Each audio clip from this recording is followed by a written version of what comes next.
Buenos días, profesor. Mi nombre es Andrés Moreno y yo elegí hablar sobre el origen de los germanos. Pero para saber voy a contestar algunas preguntas para saber más de este tema. La primer pregunta sería: ¿cuál es su origen y de dónde vienen?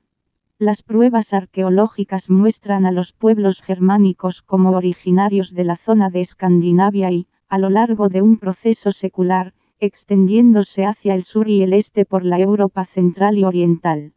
En términos historiográficos son tanto un grupo de entre los pueblos prerromanos como en las zonas germanas al oeste del Rin, provincias de Germania superior e inferior, en que se estableció una fuerte presencia del Imperio Romano y fueron romanizados, como un grupo de pueblos bárbaros, exteriores al limes del imperio, situados al este del Rin y al norte del Danubio, Germania Magna, precisamente el que protagonizó las denominadas invasiones germánicas que provocaron la caída del Imperio Romano de Occidente al instalarse en amplias zonas de este. La segunda pregunta sería: ¿qué hacen los germanos? Los germanos eran artesanos que se autoabastecían, vivían en comunidades donde producían aquello que necesitaban para subsistir. Para su día a día eran importantes materias primas como la madera y los huesos, que utilizaban, por ejemplo, para hacer peines. La tercera pregunta sería: ¿por qué son importantes los germanos? Los pueblos germanos son de gran importancia para entender la historia de Europa. Estos pueblos, originarios del norte de Europa, invadieron el Imperio Romano de Occidente, que terminó por caer, dando inicio a la Edad Media en el siglo V. Otra pregunta sería: ¿dónde se ubicaron? Los pueblos germanos se establecieron alrededor de las costas del Mar Báltico y el Mar Negro aproximadamente en el año 500 a.C. Algo para incluir es sobre los pueblos germanos antes de su invasión al Imperio Romano. Sabemos de la organización de los primeros germanos gracias a Tácito, que hacia el siglo I escribe acerca de ellos. Los pueblos germanos eligen a los reyes por su nobleza y a los jefes por su valor en la guerra. Existe en estos pueblos una aristocracia guerrera.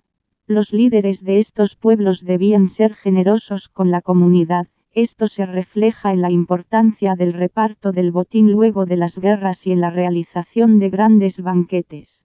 El conjunto de la comunidad se gobierna por la asamblea, en donde participan los líderes y los hombres libres, quienes son propietarios de la tierra dentro del territorio del pueblo. Esta asamblea funciona también como tribunal de justicia, aunque otra forma de resolución de conflictos es la venganza directa. En estos pueblos es normal que se resuelvan las disputas de forma violenta. Los pueblos germanos son pueblos guerreros, donde las luchas y las conquistas son constantes. Los pueblos vencidos toman las costumbres y leyes de los vencedores. A medida que estos pueblos crecen, su organización se vuelve más compleja. Aparece por otro lado, la figura del consejo, el cual prestaba su asesoramiento al rey en la parte judicial y administración de recursos. Este consejo estaba conformado por muchos miembros de la clase noble en su mayoría. Además, existía una clase noble inferior que estaba conformada por duques, quienes actuaban en calidad de jefes de algunos pueblos a quienes ellos mismos habían sometido. También formaban parte de este grupo condes y obispos, quienes estaban directamente al servicio del rey en cuestiones que tenían que ver con el gobierno, como también sobre su economía. La base económica de los germanos estaba en la agricultura, atendida por medio de pequeñas propiedades de tierra y el latifundio. Este último consistía en un pedazo de tierra con gran tamaño perteneciente a una sola persona de la clase noble, mientras que las pequeñas propiedades eran trabajadas por sus propios dueños. También existía el trabajo dependiente a manos de sirvientes, pero estos eran tomados como parte de la familia y trabajaban a la par de las personas libres.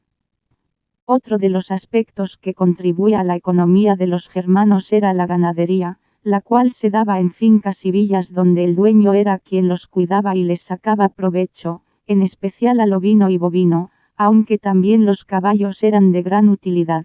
Muchas gracias, profe. Espero el 5 o por lo menos más de 4.5.